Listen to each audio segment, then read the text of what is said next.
triste nouvelle dans le monde de l'histoire. Yves Coppens, qui avait notamment découvert le squelette de l'Australopithèque Lucy, est décédé ce mercredi à 87 ans selon la. Passionné de préhistoire depuis son enfance, ce fils d'un physicien nucléaire né en 1934 se passionne tout jeune pour les fouilles. Dès l'âge de 7 ou 8 ans, j'ai eu envie de devenir archéologue, racontait-il déjà à la fin 2016. Toutes mes vacances étaient occupées par les fouilles. En 1956, il entre au CNRS à 22 ans seulement, et obtient quelques années plus tard son doctorat de paléontologie. Sa carrière est lancée. Homme de terrain, Yves Coppens part en expédition en Afrique à partir de 1960 et commence par l'Algérie et le Tchad. Mais c'est dans la dépression de l'Afar, en Éthiopie, qu'il fera sa plus grande découverte en 1974, avec son ami géologue Maurice Tayeb. Dans le cadre d'une expédition internationale, il met au jour 52 fragments d'ossements. C'est à l'époque le fossile d'hominidé le plus complet jamais trouvé que les chercheurs ont surnommé Lucy, en référence à la chanson des Beatles Lucy in the Sky with Diamonds qu'il écoutait en étiquetant les os.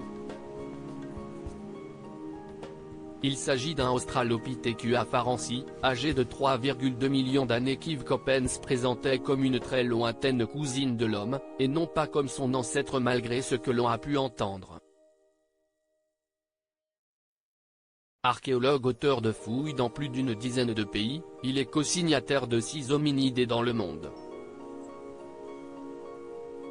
Parallèlement, Yves Coppens est nommé sous-directeur du musée de l'Homme en 1969 puis directeur de ce musée en 1980.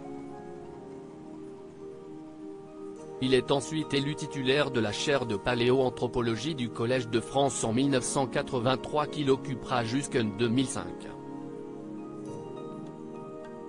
Un poste qui lui a valu beaucoup d'attention de la part de la sphère politique.